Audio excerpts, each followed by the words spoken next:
Good evening, late drinkers. Before we begin, answer me this. If a cellar wall scratched itself the night before a murder, would you call the police or pour another glass? Slide closer to the lantern glow. You're listening to Somnolent Conspiracies, where we greet you properly, invite you to think with us, and keep the evidence steady even when the dark smells like oak and old rain. South of Bordeaux, the limestone runs like bone under the vines, and old estates keep their barrels where the rock stays cool. At Château Saint-Médard, workers swore the cellar walls had started to speak. Thin, fresh gouges appearing on tufa stone and on the staves of certain barrels, as if a hand with nails had dragged across them. No one heard it happen. No one saw a tool. Each time the scratches appeared, a body followed within a day. A broker found with her throat cut in a vineyard lane. A cooper drowned under a raft of barrels. A young enologist slumped in a lab with purple teeth and no pulse. The marks on the stone shifted from lines to letters. The last set looked like a half-written name. Our investigator believes barrels talk, but only in tannin and expansion, not in prophecy. He'll run a finger along a stave to feel where a blade bit. Test dust for oak sugar and limestone. Look for a hidden stylus in the racks, and ask who profits when fear ferments faster than wine. We'll follow a quiet feud over classification, taste the bitterness of counterfeit blends, and see whether someone used a cellar's perfect acoustics to make murder sound like fate. Ready? Take the stairs carefully. If the wall sighs, note the time, not your breath. Part 1, the night the stone was new. The stairs dropped from the tasting room like a throat, narrow and cool, and every step down changed the air. The smell of the upper house was varnish and lemon oil. The smell below was wet oak, limestone, and a fine bitter trace like the ghost of ash. Detective Adrien Roche let his palm rest on the rail to feel the stone's chill. He counted the last 5 steps because he always did. When he reached the barrel room, he stopped counting and began to look. Mira Valette waited at the landing with her kit bag. The beam from her lamp cut a pale road through the dim. Racks rose in ranks, 3 tiers high, the barrels sleeping on their cradles with the same curve as ribs. A limestone pier stood at the center where the chamber changed direction. On that pale buttress, the new marks showed at once. They were not weather. They were not age. Owner is upstairs, Mira said. Helene Darzak. She says this is the 3rd time. I told her we need 20 minutes without footsteps. Adrien nodded. He took off his jacket, folded it over a tasting stool, and pulled on gloves. He walked to the pier and did not touch it. Light grazed the stone. The cuts were narrow and bright, still dusted white. 3 groups of gouges ran in separate fields. One set tracked upward with a drag that had nicked tiny chips from the edge. Another set curved and lost itself in a shallow arc. The 3rd ran straight, then stopped with a crisp, chiseled end as if something sharp had been lifted with care. No footprints near the base, Mira said. I swept the perimeter on my way in. Dust is present on the cuts. No smears. No tool marks on the floor. Adrien leaned in and breathed through his mouth. Stone has a smell when it is fresh cut, like dry shells. He could taste a grit on the air where the powder still hung. He angled the lamp lower. The powder had fallen in a thin crescent on the ledge below the cuts, where the stone jutted. That meant the marks were new enough that the draft had not yet dispersed everything. He turned. 3 barrels stood tight to the pier. Their heads faced the aisle. On the nearest, beneath the chalk number, a faint scoring ran across the stave. Adrien lifted the lamp. The line shone slightly where the grain had been torn. He crouched and looked for a second line beside the first. It was there, almost parallel, like twin rails. Mira held out a paper scale. He nodded and she photographed the stave and the pier, then the relation between them. He spoke quietly because the room felt like it would punish loud talk. Seal the access. Every door. We will control the air. Then we will count. She moved to the side passage and pushed the iron gate until the lock clicked. She crossed to a second arch and set a bar on the inside. She slid a wood wedge beneath the main door and put a tag on the latch. When she returned, the room had grown still, as if the small sounds of her work had been carrying further than they should.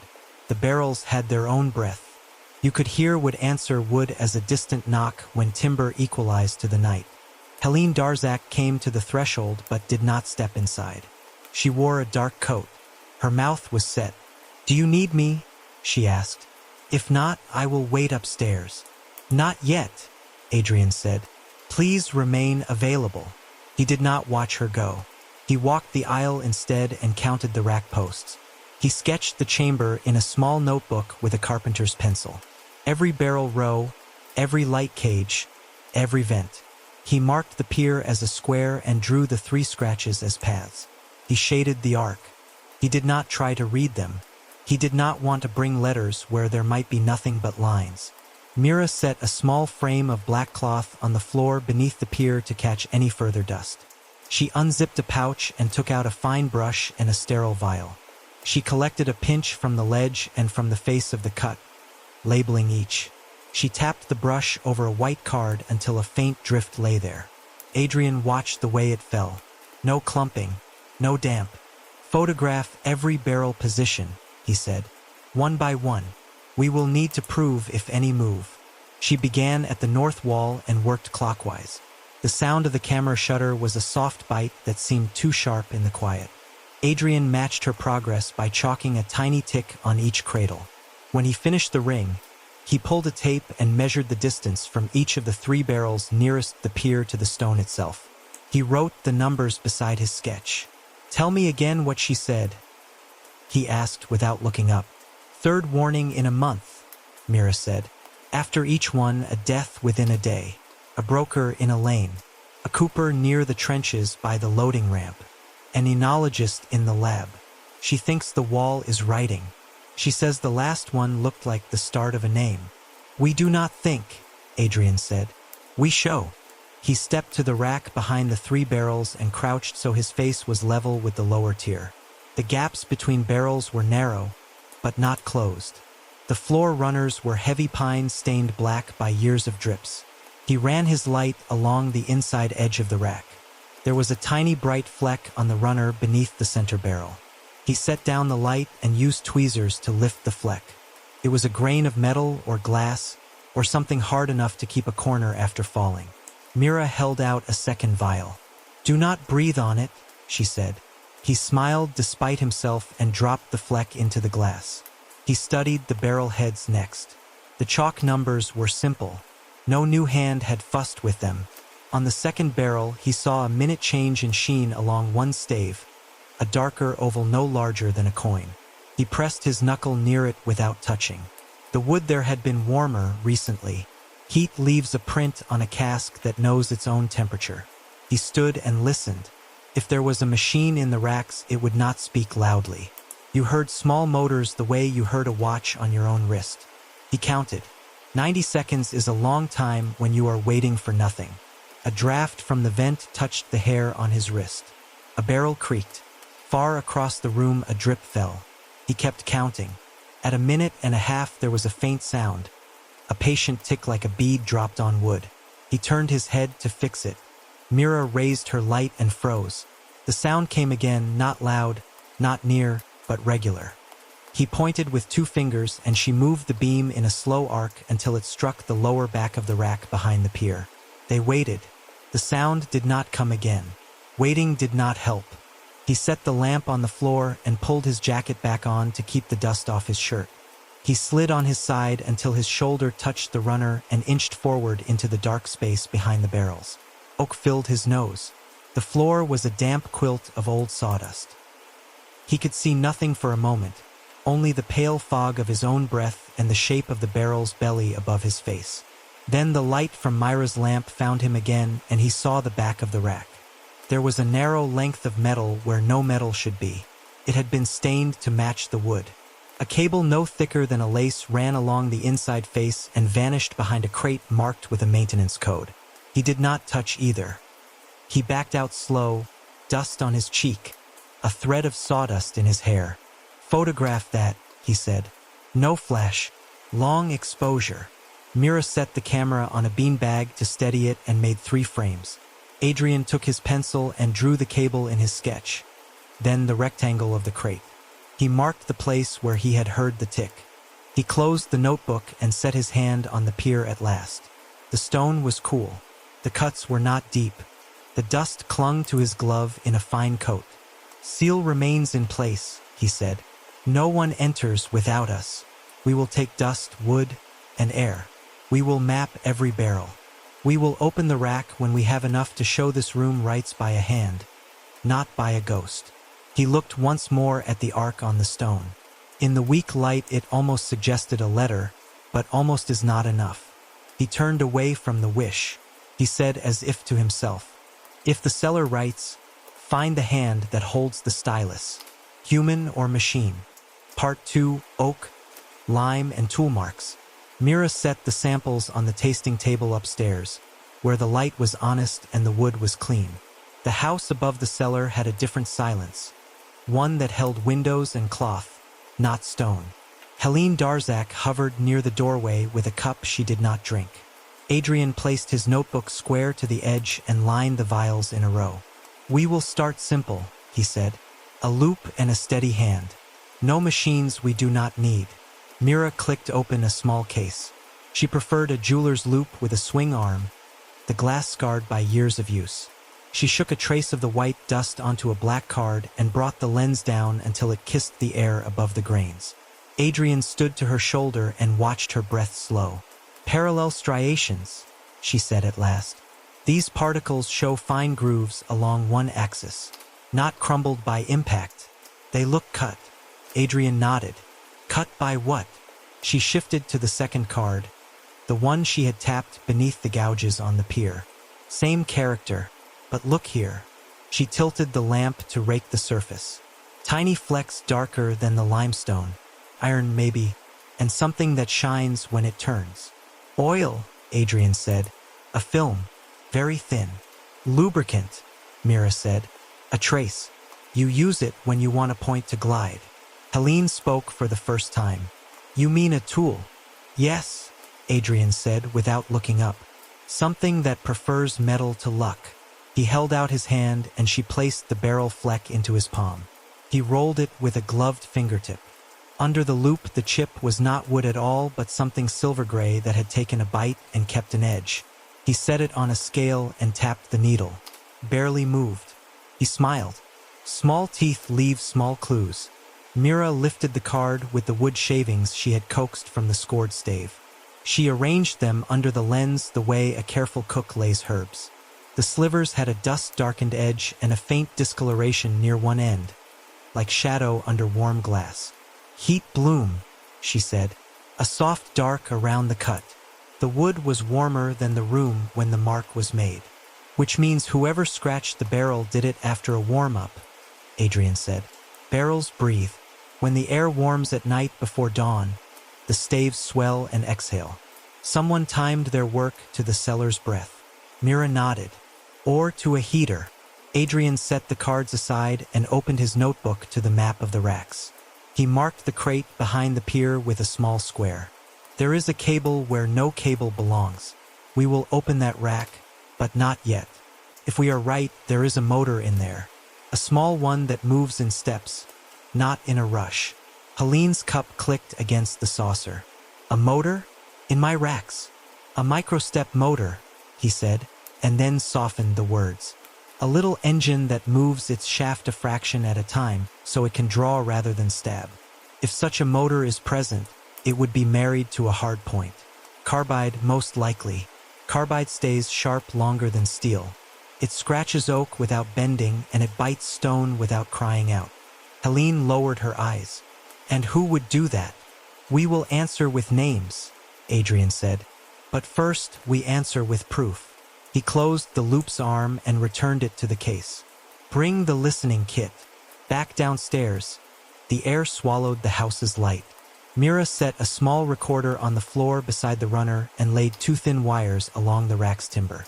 Contact microphones not much bigger than coins. They did not need the room, only the touch.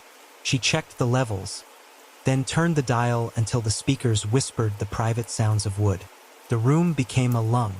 You could hear expansion, contraction, and the rare crack where an old stave relieved a burden in a single sigh. Adrien watched the seconds crawl on the recorder's face. 90 seconds had been the interval he had heard with his ear. The first minute passed with a lull that made his back ache. Then, as the blue digits rolled to 1.5, the speakers offered the smallest tick. Not a drip, which was soft. Not a snap, which was hard. A tick as patient as a metronome swallowing its pride. Mira set a finger on the gain and did not move it. The tick returned after another stretch that felt like a dare. A timer, she said, or a sensor that waits its turn. Humidity, Adrien said. If someone wished to hide a sound, they would make it when fog wraps the wall and the house sleeps. They would fit a humidity sensor to a clock so the tool only wakes when the air is thick. He pointed to the pier. The white dust on Myra's cloth frame had grown by a breath. A drift so small it could have been nothing. He leaned close. The grains had fallen in a new diagonal against the old. He did not say it aloud. Instead, he placed his hand on the rack rail and felt for vibration. The wood hummed in a way that might have been memory. He took his hand away. "We open it now," he said. "Slow hands. No hostle. Photograph every inch." Mira loosened the bolts that held the lower backing plank. Each turn counted and recorded. The plank had been stained to match the rack, but its screws were fresher than their neighbors. When she eased it back, a breath of cooler air slipped from the hollow behind, the way air leaves a room that thought it was sealed. Inside, the space was tight, but the shapes were clear. 3 arms had been mounted to a rail, a simple carriage that could creep left to right. Each arm ended in a small, vicious point. The points were not blades. They were cones with faces ground flat to form teeth in a ring. A compact motor sat in a cradle made from a cut wine crate, its label blacked out except for a word that had escaped the pen. Bentonite. A finned controller the size of a paperback held a ribbon of wires, and a polymer pack rested behind a false back board. Not heavy, but more than a toy. Mira photographed the rig from every angle, ruler and frame, her breath held between frames to keep motion from the lens. Adrien read the tiny stamped plate on the motor. No brand name left, sanded away, but the model code still faint in the light. He did not need it. The cadence had already told him what the motor liked to do. "See the small tube," he said.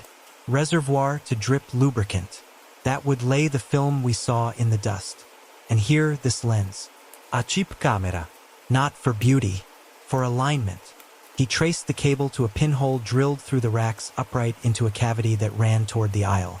It ended in a jack that could be reached by a hand through a gap and connected in the dark if the hand knew where to reach. "Someone stands here," he said, and touched the shadow beside the pier. "They plug in a controller, or they wake a tablet that speaks to this one over the air and tells it where to draw. Straight lines, curves, letters if they are feeling cruel." Helene's voice found them from the doorway, small with hope and anger. "You are certain." Adrien looked at the pier, the arcs and rails that tried to pretend they were omen. He looked at the steel arms pressed flat against their rail, waiting. He looked at the cloth under the wall and the new dust like frost. "I am certain the stone did not move by itself," he said.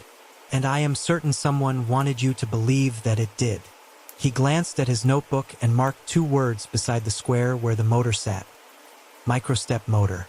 Then, because he kept his own promises about language, he wrote the explanation beneath it. A small electric engine that advances in tiny fixed increments so a point can draw lines without jumping. He closed the book on the words as if that would lock them in the dark. They collected the lubricant film with a swab, the iron flex with tape, a thread of wire insulation with tweezers. In the register of the rack, they found a date scratched so lightly it had almost vanished. 3 nights before the first body was found. A fierce schedule, not a prophecy. On the way back up, Adrien stopped halfway, where the chill rose to meet the warmer air of the house. He listened. The ticking did not carry here. The noise belonged to the stone. He put his hand on the rail and felt the faint tremor of his own blood. "Mira," he said without turning. "Find me everyone who can lay hands on a motor like that without asking permission. Suppliers, repair crews, anyone who knows how humidity leads wood by the hand. And the staff," she said. "Those with keys." "Yes," he said. "People who can slip in, prime a machine, and let a rumor do half their work. He climbed the last steps and set his palms on the tasting table.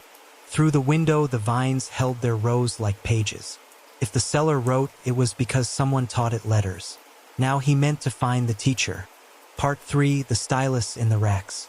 Night held on a little longer in the cellar. It was the kind of dark that did not simply lack light but preferred it that way, a sleep chosen rather than imposed. Adrien and Mira returned after sunset with a longer list and steadier hands. The air held a memory of warmth at the ceiling, cool at the floor. The barrels responded like animals in a pen, each with its own small creak. "We open the rest," Adrien said. "Every panel that hides more than wood." Mira set 2 wedges beneath the lower course of barrels so nothing shifted when they breathed. She loosened a second backing plank, then a third. Behind the boards the same secret waited. Metal where there should have been nothing but pine and iron nails. The rail ran like a spine along the back of the rack, low to the ground, bolted into posts that had been drilled from the inside. Whoever had installed it had worked from this hidden side and stained their scars to match the wood grain, then sprinkled fine dust so no one would notice the fresh tone. The rail carried a carriage no longer than a forearm. 3 arms unfolded from it like fingers closing. Their points were not knives. Each was a cylinder sharpened to a conical nib, with a ring of tiny facets ground at the end so that when pressure met stone or oak, the teeth shared the strain. Each arm could retract into the carriage so that nothing protruded when the device slept. Small springs tucked into sleeves gave a fraction of forgiveness and then returned the arms to true. It was clever work, not polished enough to be a factory's pride, but more than a barnyard experiment. "A retractable stylus," Adrien said. 3 lines at once if needed, or 1 at a time if guided. He touched nothing. He watched the light play on the ground faces of the points. Tungsten carbide takes polish where steel gives up. Mira moved the lamp. A small lens blinked back from the shadow under the carriage. A camera no one would use for art, but perfect for telling a patient operator where the points sat. "Look at the cabling," she said. 2 routes. 1 to power and control, 1 to the lens. The thicker line slid along a groove cut into the rack post and disappeared into a box disguised by a false back.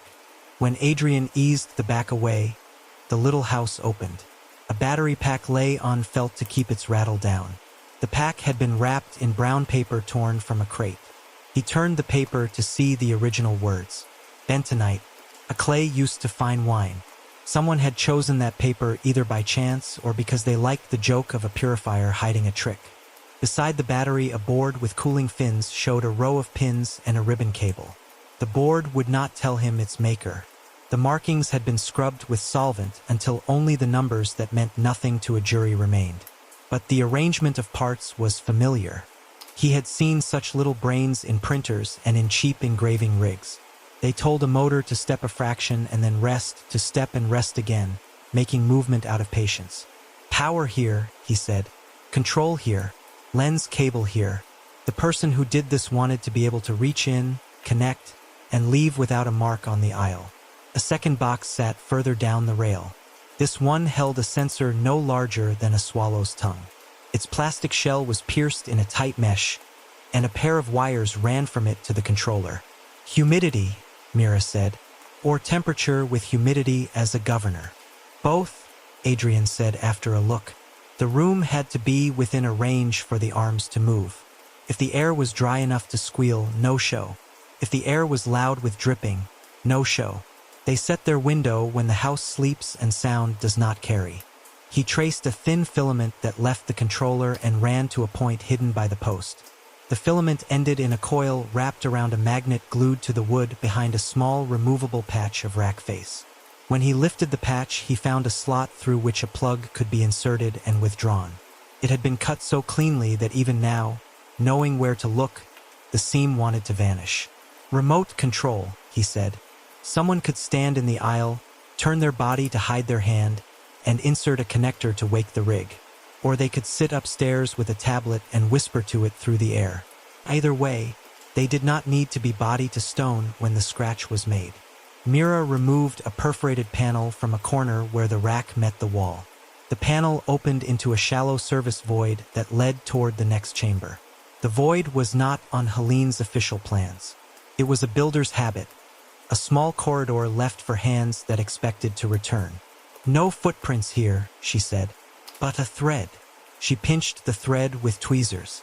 It gleamed. It was a single hair from a horsehair brush, or perhaps from a tailoring needle case. It did not belong to mice or to spiders. She slid it into a vial and labeled it without comment. They followed the void to a grating just below the tasting room. Dust had formed a soft meniscus along its lip. In the dust lay an oblong that had been pressed and then lifted again. The shape would have matched a tablet if someone had set it there for comfort while they worked in the ceiling. Reaching down to place a piece and look through the lens at the wall, Adrien photographed it with the scale. Back at the rack, he studied the arms. Each had a small adjustment screw near its joint. He could see fingerprints in the stain of the metal where oil had taken the shape of a whorl. He did not lift them. He only noted their height and spacing in his book, measuring from the rail to the tip. The center arm reached a fraction further than the flanking pair. That would produce a deeper central stroke with faint companions if the operator wanted the ghost of a second line. "3 arms," Mira said. "Why 3? "Choice," Adrien said. "Or confidence. A single point draws letters that suggest handwriting. 2 points imply a claw without making a cat. 3 points on a pier, 3 points on a barrel. The eye will invent the beast that used them." He pointed to a small plastic bottle zip-tied to the carriage. It wore a needle tip like those used to lubricate locks. The bottle held a clear fluid no thicker than tears. He touched the outside of the bottle with the back of his finger. "Cool." He sniffed without daring to lose the cap. The scent was faint. Mineral oil and something slightly sweet, like gum. "Lubricant," he said, "to leave that film we found in the dust. And perhaps a binder to help any ink cling if the operator wanted to add theatrics." Mira lifted the camera lens and looked through the live view screen that still functioned because the battery on that part had not been removed. The screen showed the pier as a pale field with 3 steel points waiting at the edge of the frame. The operator had taped a paper mark to the backboard as a crude crosshair. Anyone with a steady hand could nudge the carriage and make the points kiss the stone. "How do we remove it?" she asked. "Piece by piece, or whole?" "Whole first," Adrien said. "Photograph in place, then we fix the carriage so nothing shifts. Lift the rail with its bolts intact, and bag the entire spine. We keep the control board, the sensor, the battery with the paper, the bottle, the lens, and any cables. We swab the screws for skin cells and do the same for the adjustment points." "And the crate," she said. "The one that once said bentonite." "We keep that too," he said. "If the person who made this used a shop, we will find another crate with the same set of marks. If they used a kitchen table, we will find a smear of varnish on their sleeve. They worked by the rules and by habit." Mira held the carriage steady while Adrien taped a brace across the arms to keep them from flexing in transit. He slid a soft sleeve over each point. He labeled chords. He photographed his own hands at every step so that no one could later claim a piece had been added or a screw turned. The seller watched them without comment. When the device lay inside a padded tray, the rack looked suddenly older. The gap the rail had occupied showed clean wood beside stained, a scar where a secret had been. Adrien ran a light along the inside of the post and saw the faintest trace of a pencil line, the kind carpenters make for themselves and leave when work is pressed. The line curved to avoid a knot, then straightened with practiced contempt for the knot's wishes. He looked at the pier one last time. The scratch that had curved into suggestion was a little more than it had been. From the cloth beneath, a few grains of fresh dust gave it a longer breath. The cellar wrote when someone helped it. It would not be allowed to write again. They climbed to the tasting room, where light made the wine in the glasses look like small windows into a calmer world. Helene stood at the sink with her hands under the tap. Water ran over her knuckles as if it could erase the weeks that had arranged themselves into dread. "Was it always a machine?" she asked. "All of it." "Yes," Adrien said. "A machine and a hand that taught it, and a second hand that chose the hours. It was never prophecy. It was a schedule with intention." She closed the tap and faced the vines beyond the glass. Then find the person who keeps time. We will begin with those who build, he said. Barrel suppliers, repairers, engravers who know what a hard point can do to oak and to stone. Anyone at your estate who ordered parts without using the right forms. Anyone who would know that the seller's breath hides small sins. Mira lifted the tray with the device and slid it into a case. The weight was not much. The damage it had done did not match the grams. She set her palm on the lid before latching it, as if feeling the pulse of a captured animal. Adrien wrote his lead out on the top page of his notebook so he would see it each time he opened the cover. Find who built it. Find who can slip in to prime it. He lifted his eyes to the room that the guests loved. It smelled of toasted bread and clean glass. It had never known the sound of a tiny motor counting its way to a letter. He turned to Mira. Tomorrow we visit the shops, he said, and the people with keys. Part 4, People with Keys and Stakes. By mid-morning, the vines looked like soldiers under a pale sky, and the main house wore its calm like a shield. Adrien preferred to talk in rooms that belonged to their owners. It showed him how they liked to arrange control. Helene Darzac chose the library, where the fire was unlit and the walls held portraits of people who had not known their children would sell wine to strangers. Helene sat very straight and kept her hands still. She had the posture of a swimmer at the pool edge, braced to enter cold water. You said 3 warnings, Adrien began. After each, a death. Tell me about the first day you noticed the scratches, and tell me about the people who could have entered without you. Helene nodded once. 3 weeks ago, the morning after a storm had walked the ridge. Drier than it should have been underground, like the air was all talc. The scratches were on the pier and 2 barrels. I thought it was a prank. Then I remembered the story my father told, about a mason who wrote with a picked nail for luck. I did not tell the team. That day we found Sophie Marin in the lane near the East Vines. She said the names like rope. Sophie, then Luc, then Emile. She pronounced them flatly, without putting a weight on any more than the other. Keys, Adrien said. Myself, the winemaker Antoine Favre, the marketing director Clara Nerac, the cellar master who retired last month, and the cooper on retainer for emergencies, she said. The old cellar master returned his keys. The cooper had a set, but only for the barrel hall and the loading doors. The supplier, Julian Prado, signs in with a temporary pass when he comes, and we escort him. Adrien glanced at Mira, who was noting the locks and the paths and the excuses people could teach themselves to believe. He asked about the second morning. Helene described it with more brevity, as if making it compact would make it smaller in memory. Another scratch. Luc pulled from the trench near the loading ramp. The third morning, a curve on stone. Emile slumped over a lab bench, mouth stained as if he had drunk his convicting proof. Who benefits if fear becomes a rumor? Adrien asked. Who decided to lean into the idea that something wrote in the dark? Helene hesitated. Clara would say mystery cells, that a whisper around the cellar would make buyers crane their necks, that people pay to attend a haunted barrel tasting if you keep the lights honest and the glass clean. Antoine would call it foolish. He would break something and then fix it. Adrien asked Mira to bring the staff. They did not all come at once.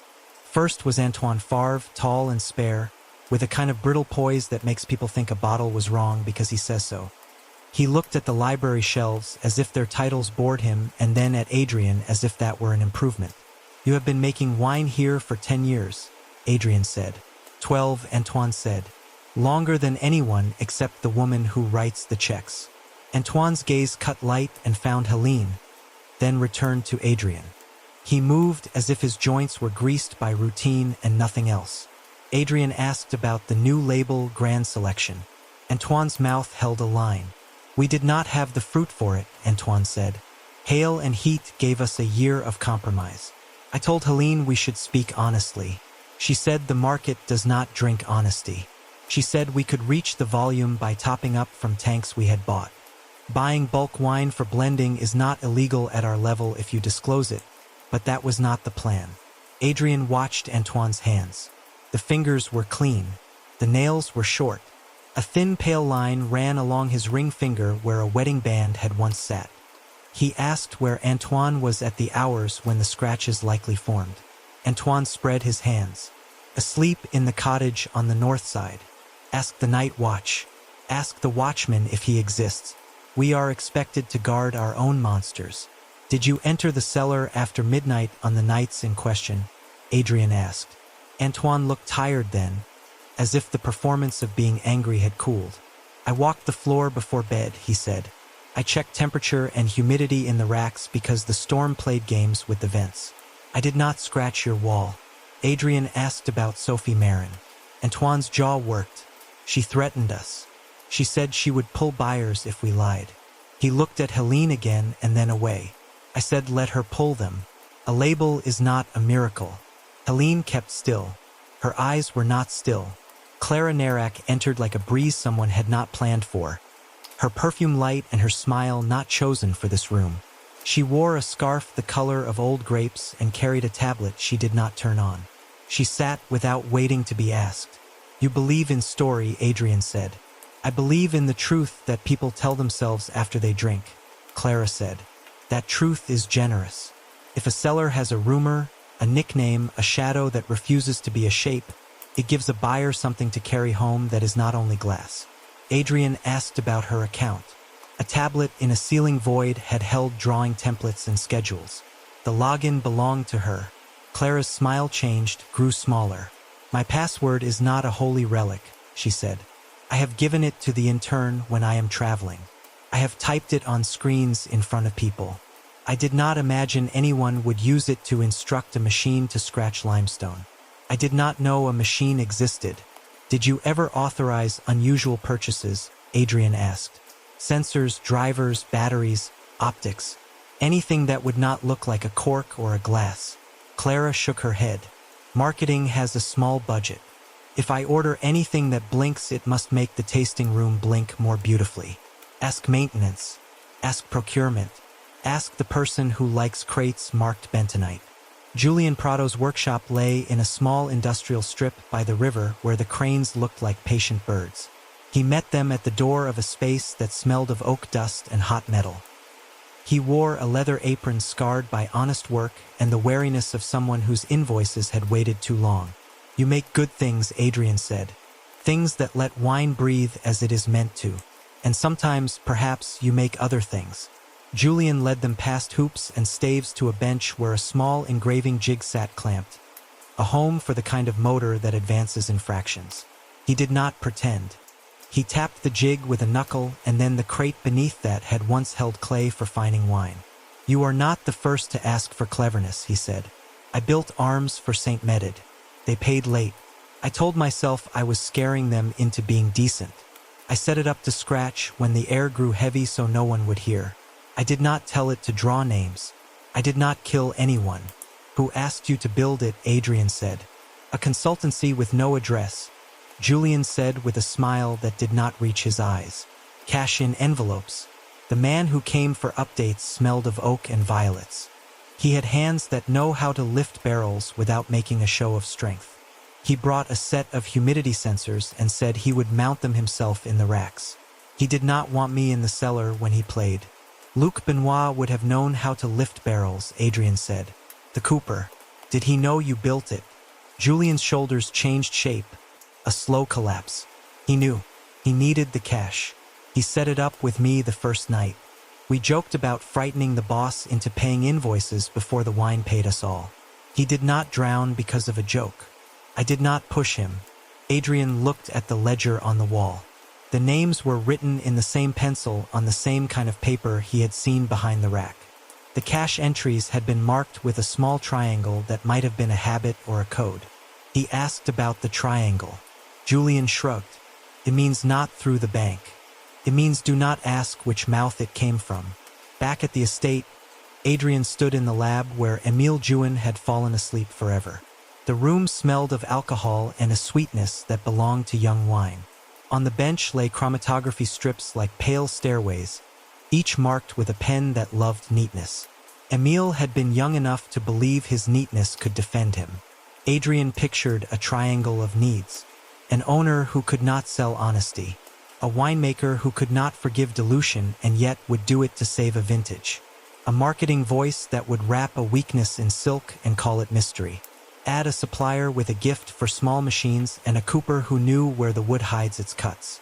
There was enough motive here to stock a year of bad decisions. He wrote in his notebook, "If the scratches are theater, they schedule fear and mute the righteous. If someone kills in the pause that follows, the seller becomes an accomplice." Then he closed the book and put his hand on the steel of the bench. It was cold. Even now, the room felt like it was waiting for Emile to return and argue with the air. At dusk, the vines darkened and the house lit its windows. Adrien walked the long corridor back to the barrel room and stood with the pier. In the near dark, the curved scratch seemed to lean toward a letter. He did not give it one. He listened instead to the slow throb of the room and thought of schedules hidden inside myths. The hand that held the stylus could be calm. The hand that dosed a glass would not shake either. He would have to make one of those hands tremble. Part 5, the broker, the cooper, the enologist. Morning settled pale over the rows. Adrien walked the lane where Sophie Marin had been found. The earth here was not dirt so much as broken shell and powdered stone, the kind that crunches like bone when it dries. The hedges along the ditch still held torn leaves from the storm a week ago, but the ruts in the lane were clean. Someone had passed through after the rain and before the heat pinned everything flat. Mira paced from the bend to the old milestone, then back to the rise where a person standing would catch a weak signal on a phone. It was the only place the line of vines opened enough to see a sliver of the house. She called at 2140, Mira said. Last number was a buyer in London. Her message to a colleague at 2212 did not send. Battery died or hand stopped it. Adrien knelt by the verge where the ground had been pressed into a brief memory of knees. The indentation had softened, but the grass there still wore a darker shade. He felt the air where the wind should have been. It did not move. The lane here made its own pocket of quiet. Why would a broker come down a farm road after dark? He asked. Mira looked at the vines. Because the people she wanted to scare would be home by then. Because she wanted to walk them toward a decision, and the cellar is more persuasive at night. He rose and stepped to the place where the path cut across the ditch. A low wire sat there to keep vehicles from slipping in. It had been unhooked and set aside, then hooked back. The grass that held the hook still leaned from where fingers had pressed it. Adrien did not touch the wire. He studied the scraped bark on a stake beside it instead and found 3 light marks at waist height. A hand had grabbed the stake and steadied itself in a hurry. "Walk me through her day," he said. "From the top." Mira referred to her small book. Sophie tasted with 2 buyers at noon. She told them she could not endorse the new label unless she saw proof that the blend was honest. She argued with Helene in the office at 15:30. At 17:10, she called a cooper she trusted and asked for a favor. At 19:40, she walked the cellar with a light and a smile and said she loved the smell of oak in the evening. At 21:40, she made that last call to London and said, and I quote, "I will have a statement in the morning. It is best for everyone if the house gets ahead of this." Adrien let the scene build in the kind of silence that allows pictures. Sophie had been neat in the reports, precise handwriting, straight lines under names. The photographs showed a scarf at her throat soaked dark where the cut had been. The pattern on the scarf was vines and moons. When the cloth had been bagged, it had left a pale smear on the paper, the kind that does not look like blood. A fine stain with a faint shine when it dries. He had noticed that even before he knew what it would matter. She wanted to force a correction, he said. She believed a night conversation would do what a polite letter could not. She knew which doors to knock on. She did not expect hands. They stood at the milestone and took the lane back to the gate. The wind finally found them and lifted the leaves on the ditch to show pale undersides like fish turning. It smelled of damp stone. It smelled like the cellar when the fog crept in and laid its hand over the mouth of a room. The loading ramp kept its own story. The concrete lip still showed a bloom of algae on the far side where water gathered in a shallow trench. Here was where Luc Benoit had drowned, or had been drowned and then displayed to let the story write itself. Barrels stood in an orderly row now, each chalked properly, as if obedience could erase the night when obedience had been a rumor. Adrien walked the edge of the trench. The water there was clear to the color of iron. A dark thread danced where a leaf had sunk and found a current. He crouched and studied the scrape along the inside face of the ramp where something heavy had kissed it on the way down and then lifted away again. "Unchained barrels," Mira said. "One roll is enough. 2 rolls will press a man under and keep him there until someone arrives and decides guilt belongs to gravity." Adrien stood. Luke knew how to sleep a barrel. He knew how to chock it with a wedge and with a touch. He would not have left them loose by accident. They stepped into the shade of the bay where the pallets lived. The air tasted like pallet wood, soft and old, and like the cold breath that lifts from stone when the day is warm. On the wall, a metal peg held a set of hooks for chains. 3 hooks were empty. The chain that hung from the 4th had been coiled, as if someone had made a tidy loop and then decided the loop was a lie. The end had been tossed back. "Who last saw Luke?" Adrien asked.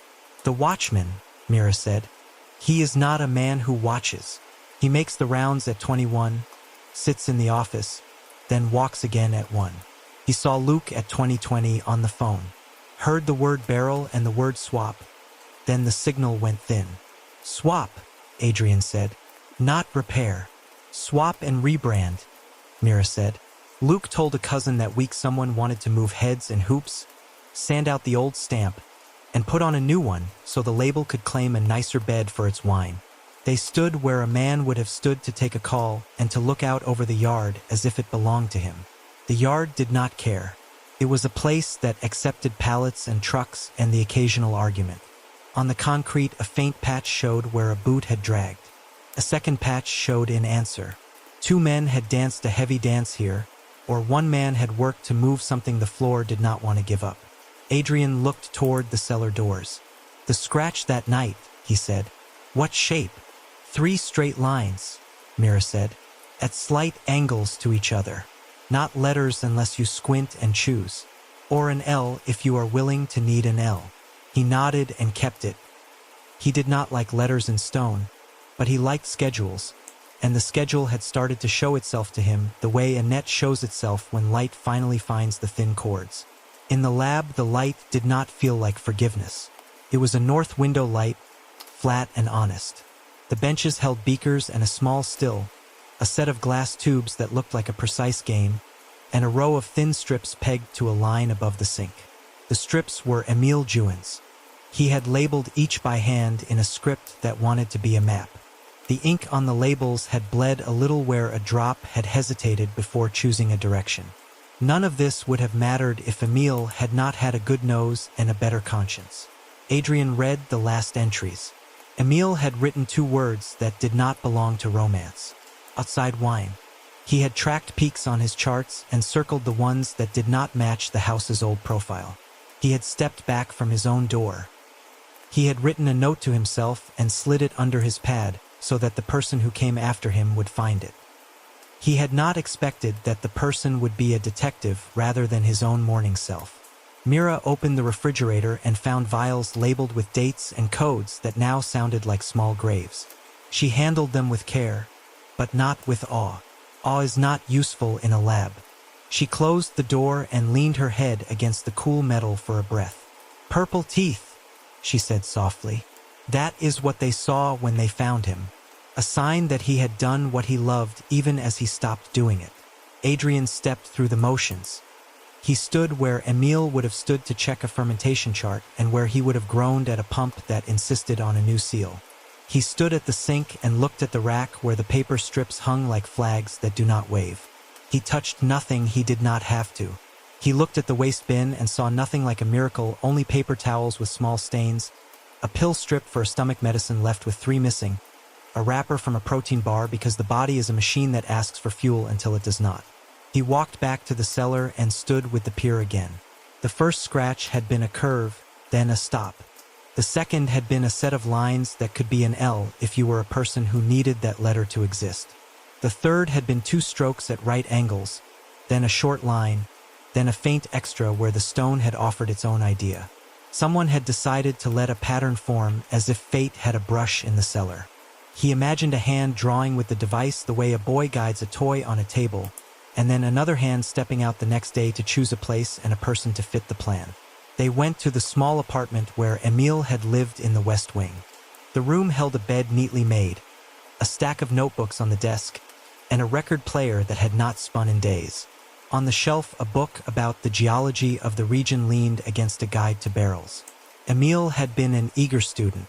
He had written questions in margins as if someone would answer them later. There was a message on his phone that he had not sent. It held 3 words and a photo. The photo was of the chromatography strip with the wrong peak. The words were "We need to." The recipient field was empty. The message had never found a name. "Fear does that," Adrien said. "It slows the hand before it types. It makes a person hope that morning will be kinder than the night. It never is." They found Emile's tasting glass in the drying rack. Its rim held a faint scent that would not be wine alone. Adrien did not trust his own sense enough to name it. He set the glass aside to be sealed and carried. The room gave them no more permission than that. By noon they sat with Helene again, this time at the big table that had once been for counting money and now served for counting risk. Adrien spoke in a tone that laid pieces on a board without drama. Sophie argued in daylight and came back at night to force a correction. She died under the trees because someone preferred darkness to compromise. Luke complained about barrel swaps and rebranding. He had the strength and the pride to push back in a fight. He drowned because someone made control look like an accident. Emile found peaks that did not belong to your wine. He died in the lab, not because science is dangerous, but because someone feared his calm. Helene held herself so still that even her breath seemed to be a decision. "You speak as if it is one hand," she said. "It can be one," Adrien said, "or 2 in a kind of partnership that pretends to be necessity. But one mind sets a schedule. One mind uses the cellar as theater. Each time a scratch appears, the house gives the killer a day of advantage. Panic keeps eyes pointed at stone while hands do work elsewhere." Mira slid 3 photographs across the table. The first showed the curved scratch. The second showed the 3 lines. The third showed the strokes that, if a person begged for letters, could be the start of an E. On each photograph she had penciled the date and the time from the camera upstairs that had caught the faint lens blinking in the rack when the device had woken. 1:13, 1:14, 2:03, times when even the dogs slept. "Each scratch precedes a body by 12 to 24 hours, she said. "Each scratch can be read as the first letter of a name if you already know that name, which is the kind of reading fear likes." Adrien tapped the corner of the 3rd photograph. "This is not prophecy," he said. "It is a plan written in a hand that pretends to be stone." He closed the folder and stood. The floor creaked under his weight the way old houses do when they are asked to carry truth. He looked at the window. The vines outside did not care about law or reputation. They cared about heat and rain and hands. The estate would survive. The people would not arrive at that future the same. "Next," he said, "we find the operator. The device is a pen. We need the person who holds the tablet and chooses the hour. We look for someone who lives with the cellar's breath, who handles ink and oil without thinking, and who can stand very quietly and listen to the stone." Mira nodded. "We have a schedule," she said. "Now we will find the hand that keeps it." Part 6 Signals through stone. The ceiling space above the tasting room was a thin country that most people would never visit. It held dust that had learned to settle into its own landscape, cables that wandered without shame, and the forgotten receipts of a house that had been busy with better things. Adrien liked places that did not expect visitors. They held objects that told stories without trying. They brought a thin ladder and a soft light. The grate that opened into the void came away with a sigh as the seal gave up its grip. Mira went first because she trusted her knees more than he did. She passed him small fines through the opening like a clerk at a post office window. A coil of wire that did not belong to the house. A strip of tape with a cross drawn in pen. A plastic band cut from a new battery. And at the end, the shape that made sense of the rest. It was a tablet, the older kind that values battery life over beauty. Someone had wrapped it in brown paper so a glance upward would see nothing but a shadow. The wrap had torn where impatient fingers had pushed it back into hiding. Across the torn flap was the same word they had seen on the crate behind the rack. Bentonite. Even a joke can be a fingerprint. Mira set the tablet on the tasting table and let it wake in its own time. It was password protected. That was not a surprise. She slid it into a sleeve that would capture its words when it decided to speak. Adrien turned his chair so he could see both the window with its calm vineyard and the screen with its promise of a more useful harvest. When the lock finally opened, it did so without pride. The home screen was a plain field with 4 folders arranged like points on a small compass. They were not named with imagination. Drawings, schedules, system, camera. Mira opened drawings and whistled softly in a way that sounded like wind under a door. Inside was a set of templates, straight strokes that could be tilted, curves that could be lengthened, ladders of points that would make spacing simple for a careful hand.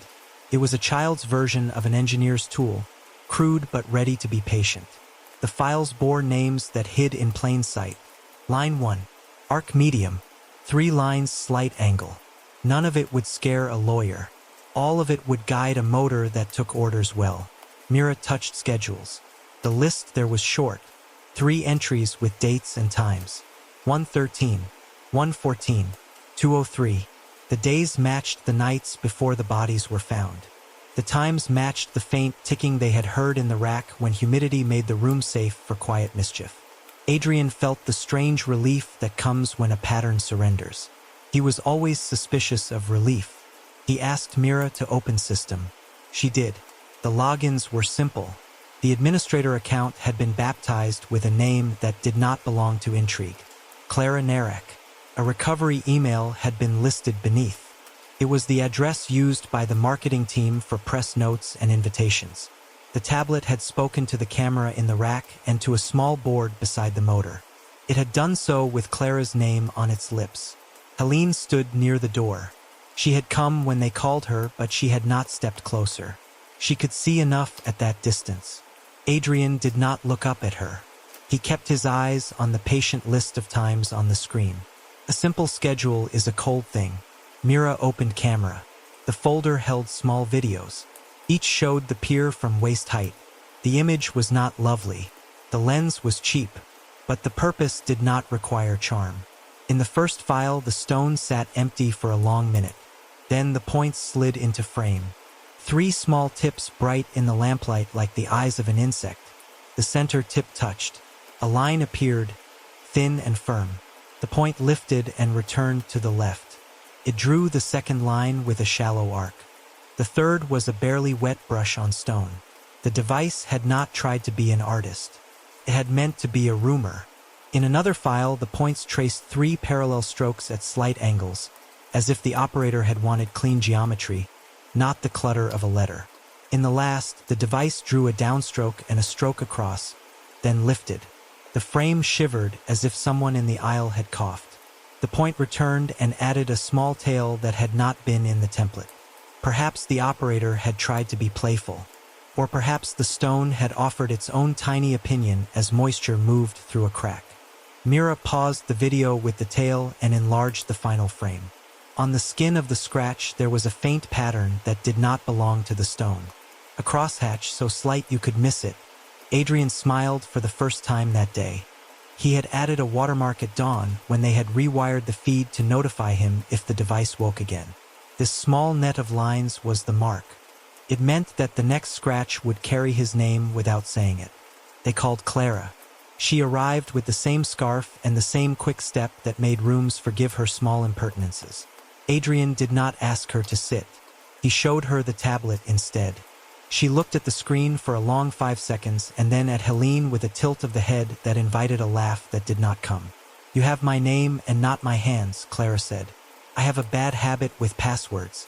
I was told I should not put the same word everywhere. So I chose a different one and then I gave it to an intern when I traveled. I have typed it over the shoulder of a driver in a van. If a ghost wants my name, it does not need to steal my soul. Can read over my shoulder." Adrien said nothing. He scrolled the list and let the times and dates pass between them like a metronome. He asked about the schedules for private tastings. He asked about the nights when the estate was emptied for a visiting critic. Clara answered with the neat memory of someone who had convinced rooms to believe in color and glass. None of it disproved the simple truth on the tablet. The device had been told to work, and the command had presented itself as Clara. Helene's mouth was small now. She spoke as if measuring each word for acidity. "We will not discuss this in front of buyers," she said. Then she left the room without slamming the door. It would have been an ugly sound in the house she loved. Mira placed the tablet in a bag and sealed it. She labeled the bag with the calm of a person who had done this for years. Adrien looked at the ceiling where the dust held the shape of the tablet's rest, a negative image that would fade with the next sweep. He pictured a person lying on their back in that narrow space, the tablet propped on the lip, the lens below showing the pier in a dull window. He pictured a hand moving the carriage a hair's breadth to the left, then down, then a touch. An operator who had the patience to make a motor whisper and the nerve to come back later with a knife or a bottle.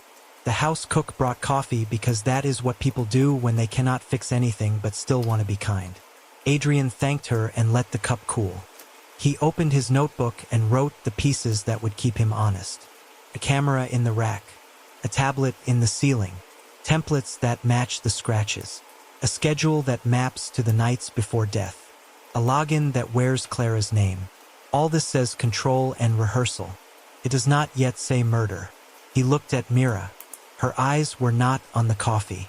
They were on the small ring of oil that had formed on the saucer where the cup had been set down too quickly. She watched the way it slicked and held and then thinned. She saw what small films do when they are asked to move. He knew she was thinking of the lubricant bottle zip-tied to the carriage and the faint sweet note it had carried. He knew she was thinking of the ink shelf and the gum that binds a mark to a surface when someone wants a drama to last. He stood and the chair legs made a sound like a violin left in a cold room. He told Helene they were leaving the house for the afternoon. He wanted to be in places where cash turned into parts and no one asked for a business plan. He wanted to stand in a shop that smelled of oak dust and solder and listen to a man talk about patience in small movements. He wanted to speak with a woman who sold cameras for security and thought about shadows in the corners of polite rooms. He wanted to find who had a pocket full of tiny stepper motors and who laughed when told a sensor could hear the fog. He wanted to watch hands when wires were mentioned. Hands tell the truth when words are tired. On the way to the car, the light cut through the lower leaves and made them burn with a green that belongs to the hour before heat flatters the air. The house behind them contained grief that did not yet understand itself. The cellar below contained a device in a case and a wall that would not write again without being asked. The vineyard in front contained nothing an arrest could change. Adrien closed the passenger door and looked at Mira across the roof of the car. He said what the lead demanded. We look at suppliers next. We ask who built the arms. We ask who bought sensors without a receipt. We follow the hand that knows how to make a point scratch stone and make a rumor sound like fate. Then we ask who needed the rumor to distract while a body was made. Part 7. The Barrel Supplier's Shop. The river carried a slow brown mood beneath the girders of the old bridge. On the far bank, the industrial strip looked like a row of sheds that had learned to mind their own business. Julian Prado's shop sat in the middle.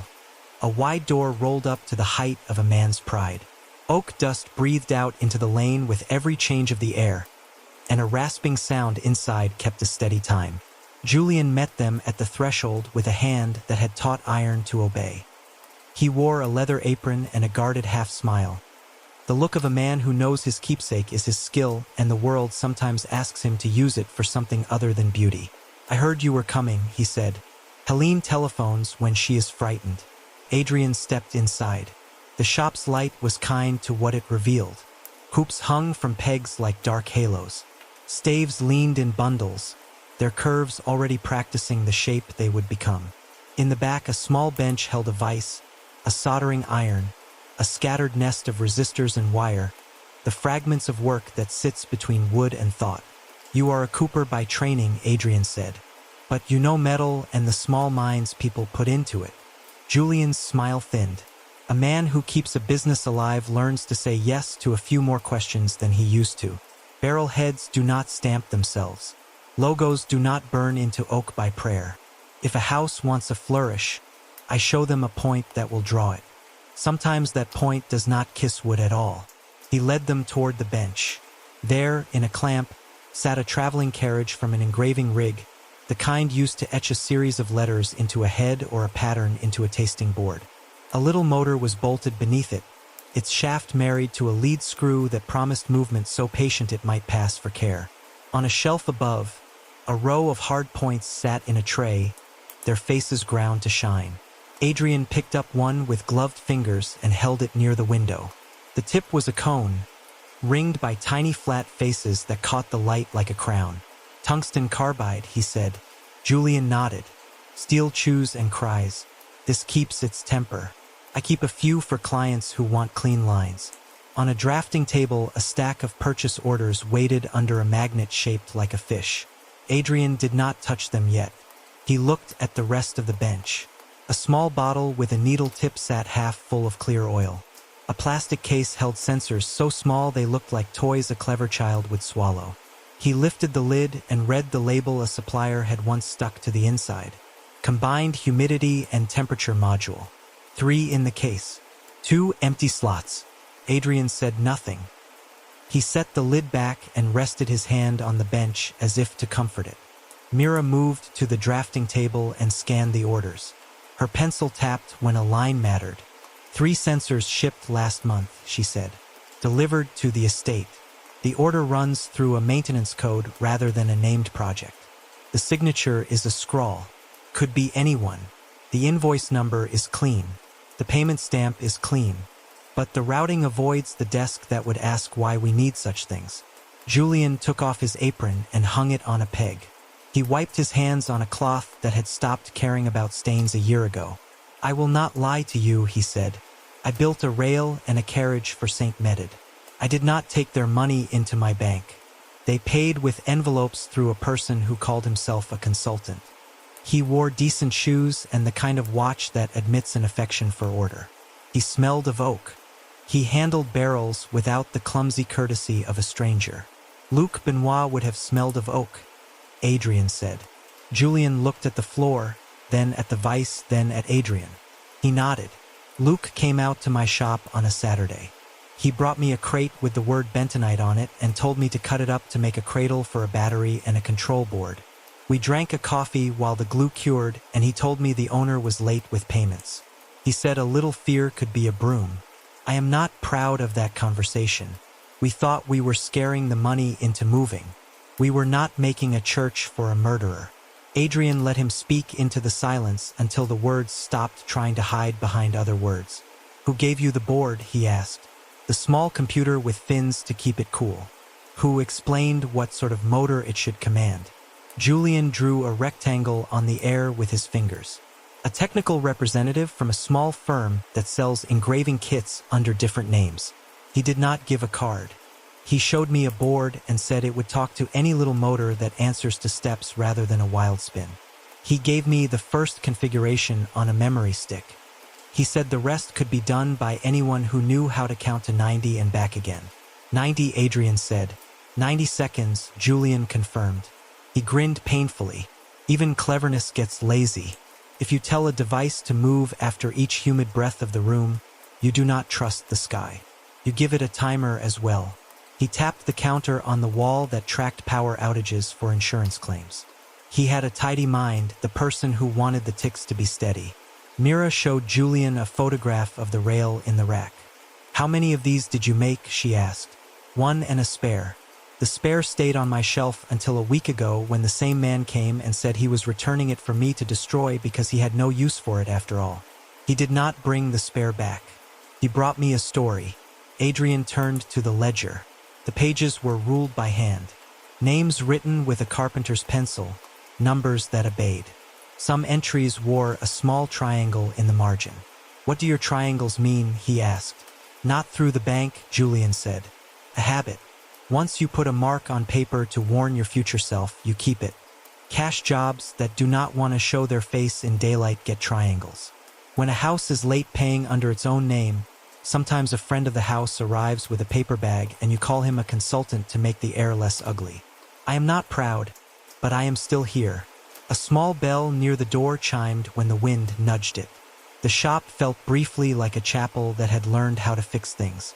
Adrien picked up the bottle with the needle tip and rolled it between finger and thumb. The scent was faint and sweet.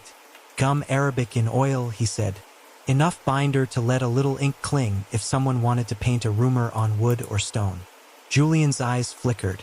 He stepped to a shelf where inks and branding irons waited for clients who liked ceremony. He lifted a small bottle with a black cap and set it on the bench. Oak gall ink, he said. The same old recipe monks used when they wrote on calfskin. I keep it to restore burned stamps when a head needs clarity after sanding. If someone were foolish, they could dip a point in this and draw attention where none is required.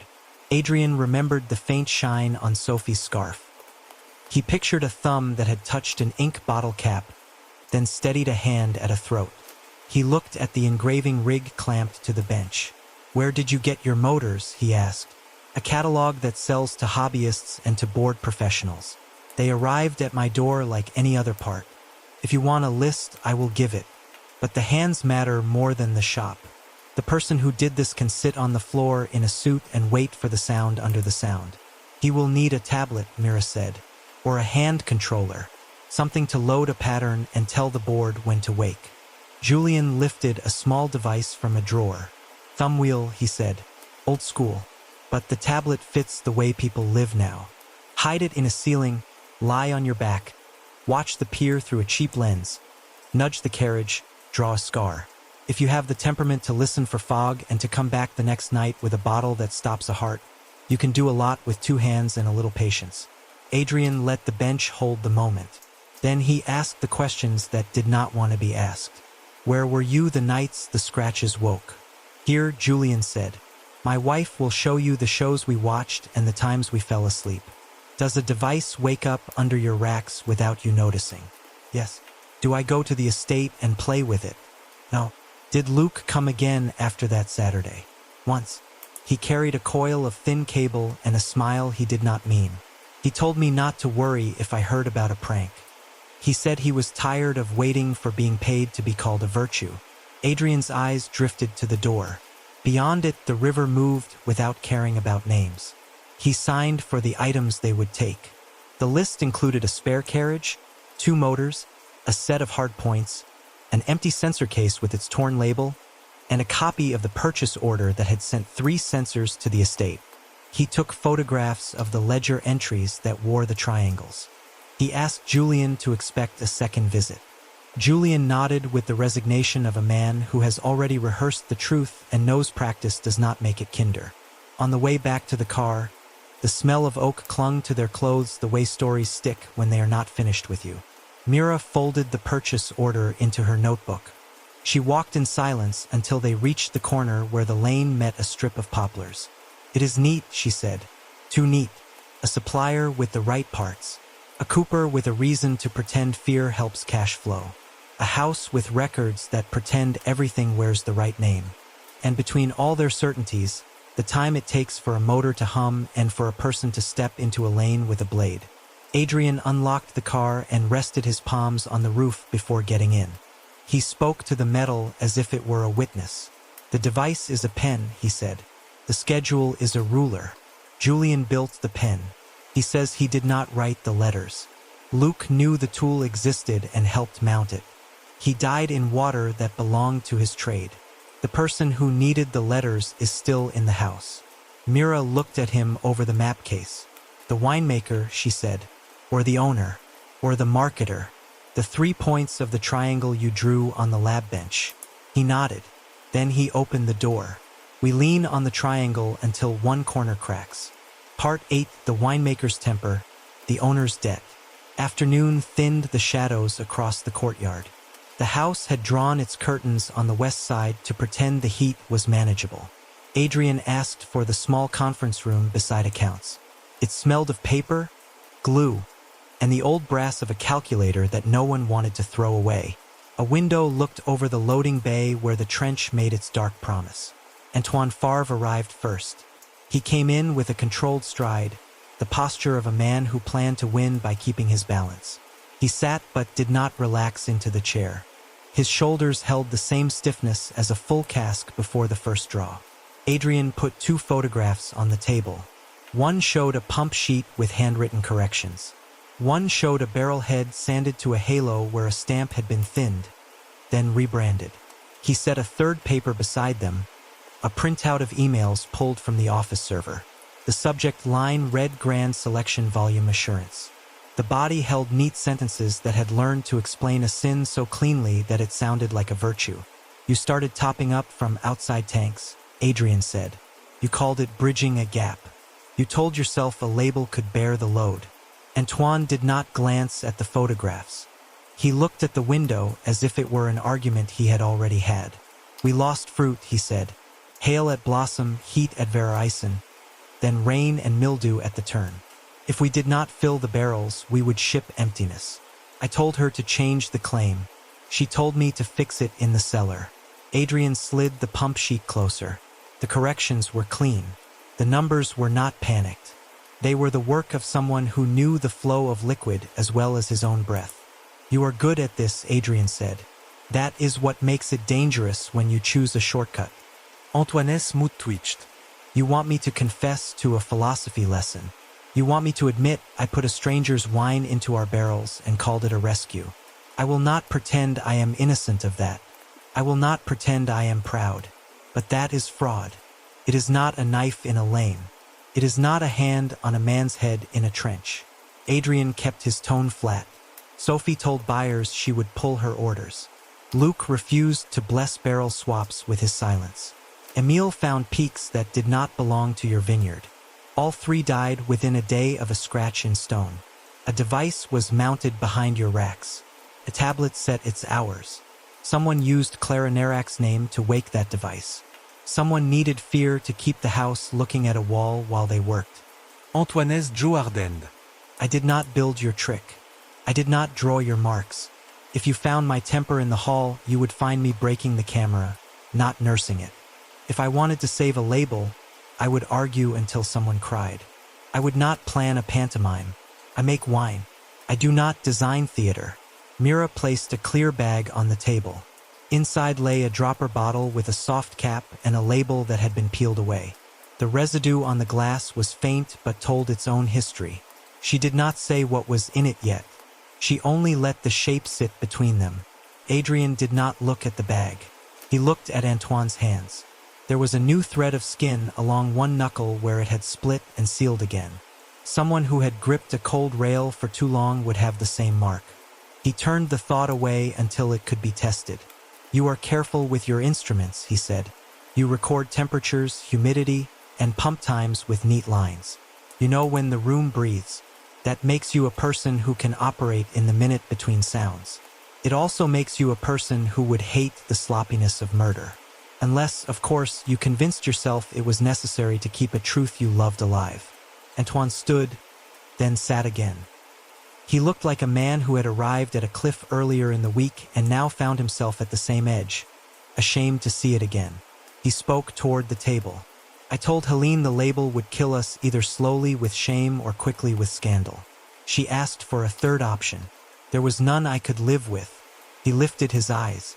If you want the name of someone who enjoys theater, do not choose me. Choose the one who writes invitations.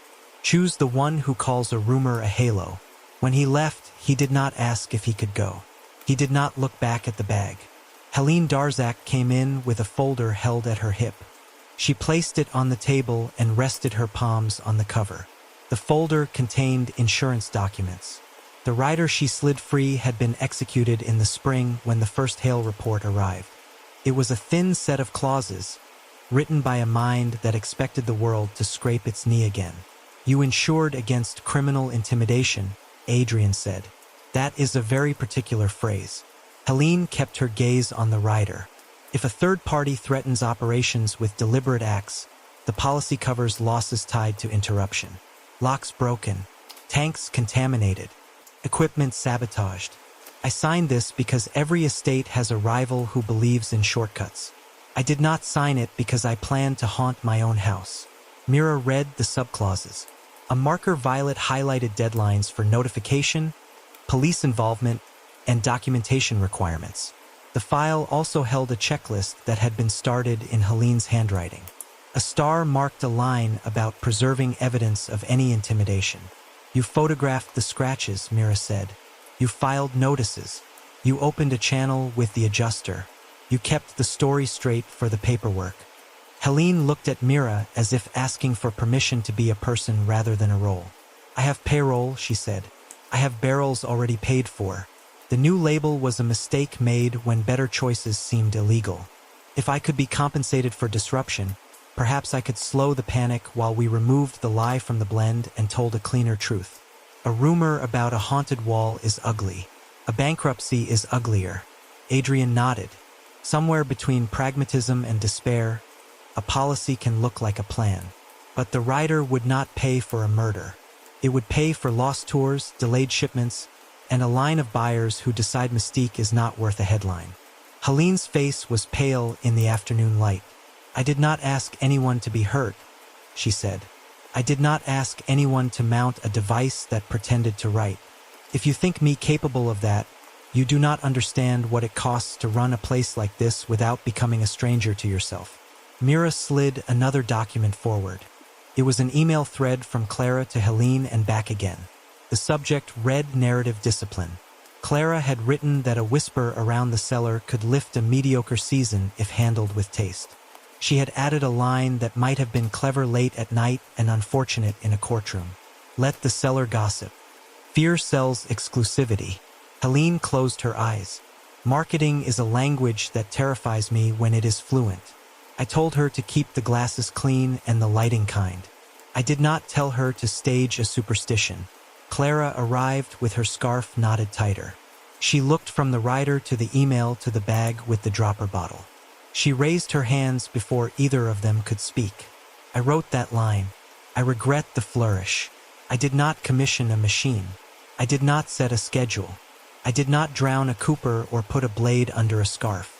I told a story because that is what I am paid to do. I did not know someone would give the story clause. Adrien watched her face when he mentioned the word tablet. He watched for the flicker that means a person is editing a memory on the fly. He saw it. It was small, but it existed. Your login speaks to a motor at 1:13, he said. Then again the next night. Then again. 3 wakes. 3 bodies within a day. Clara set her palms on the table. Her nails were clean.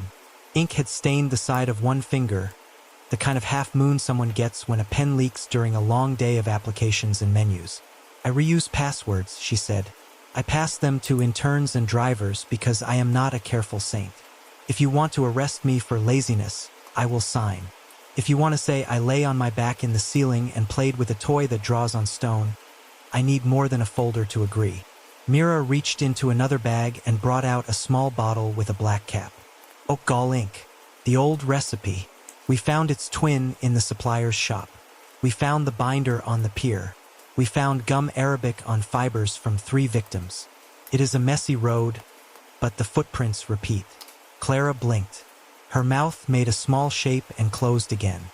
I use that ink for place cards and labels when a visiting writer needs to feel like a monk, she said. We keep it near the tasting cart.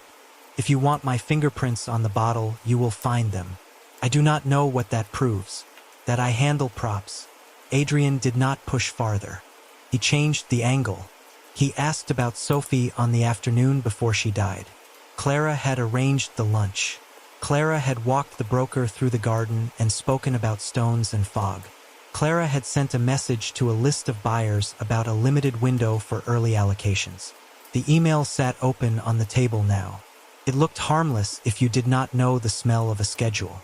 When Clara left, the room felt briefly empty in a way that does not belong to size. Mira lifted the bag with the dropper bottle and held it to the light. The liquid inside clung to the glass with a reluctance that did not belong to water or simple oil. She tapped the cap with a fingernail. We need the lab on this, she said. Not just a screen test for presence. The full profile. What stopped Emil's heart. What silked the surface of his last glass. What moved across a scarf when a hand steadied a head. We already know what ink can do to paper. We need to know what these bottles do to blood. Adrien agreed. He sent the evidence with a courier who knew to drive like a reasonable person, not a hero. Then he and Mira walked the long hall to the cellar stairs again. The house hummed with the kind of quiet that follows talk that has gone too far to be taken back. In the barrel room, Adrien stood with the pier and thought about pride and debt. A winemaker who would rather break a device than coddle it. An owner who moved paper like a shield and thought it was armor. A marketer who believed in narrative discipline more than she believed in restraint. A supplier who built a pen. A cooper who made the pen welcome. Between them, a clock that woke at 1:13. He took out his notebook and wrote a line to pin the day. Triangle of need, panic marketing, and clever hands. Still missing the hand that kills. Find the operator at the hour when the room is honest. Then he closed the book and listened. The stones said nothing. The air felt close. He could taste oak and a trace of something sweet that did not belong forever to wood. Night would come. He meant to be here when it did. Part 9. Smell of violet, taste of lie. The laboratory downtown had the tired brightness of a place that never sees evening. A wall clock kept time in a room that smelled of disinfectant and old paper. The pathologist, Dr. Valerie Lemoyne, greeted them with a nod that meant she had already done the work and now wished the results to be understood. She set 3 folders on the steel counter. One for Sophie Marin, one for Luc Benoit, one for Émile Jouin. Each wore a small tag cut from linen tape. She had written their names herself. No printer. In such places, names deserve a hand. We begin with Émile, she said, the young man with purple teeth. She slid the report forward. The figures were plain. The narrative made them bearable. Émile's blood had carried an elevated content of ethyl carbamate, a compound that can form in wine under certain conditions, especially where heat kisses liquid that should stay cool. The levels were notable but not sufficient to quiet a human heart. What had silenced him was a second presence. A drug that slows the rhythm until silence asks for permanence. A beta blocker, she said, then added the explanation. A medicine used for pressure and calm, but in the wrong body at the wrong dose, it turns the heart into a cautious creature that steps too slowly to arrive at morning. Adrien did not look at Mira. He looked at the way the ink on the page had spread slightly into the paper as the pen paused on a number. He felt the old anger, tidy and cold, that came when someone used a gentle thing to do harm. A drug that helps a surgeon becomes a quiet knife when poured in secret. Dr. Lemoyne continued. On Émile's lips and teeth we found pigment and tannin, unsurprising for an enologist who tastes slate. But beneath those, faint traces of a binder that does not belong in a glass. Gum arabic, the sap of acacia used to bind ink to paper and to keep a sheen on edges. A smear, small but insistent, along the rim of his last glass, told no story on its own. It spoke when asked to sit beside others. She opened Sophie's folder.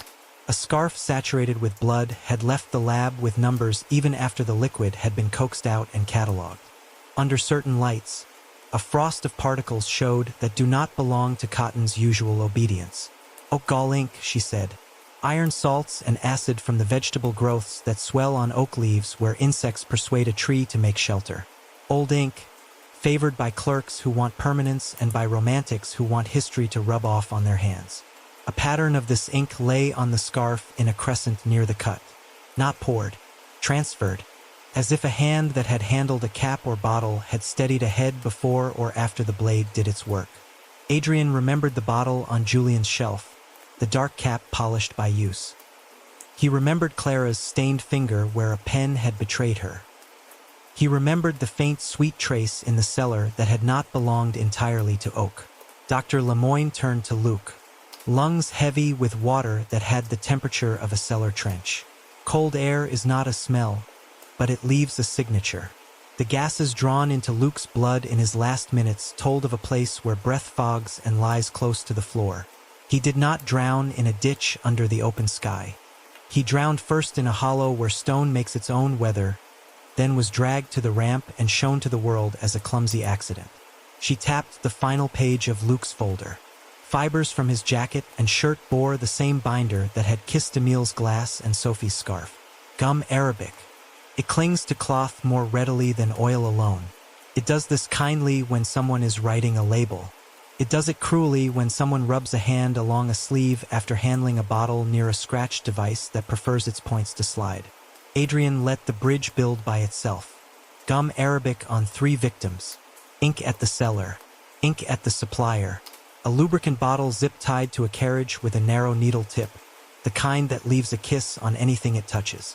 He asked Dr. Lemoyne about the smell of violets. He had not told her why. She smiled a little, then frowned. The nose lies less than people think.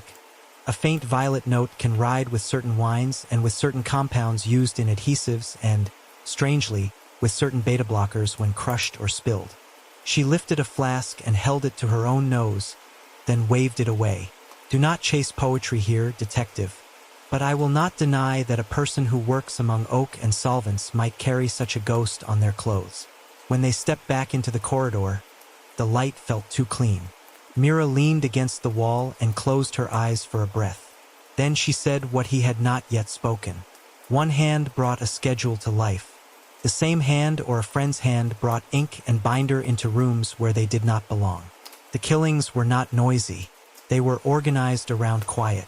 A lane at night, a trench at shift end, a lab in the hour when the heart expects calm.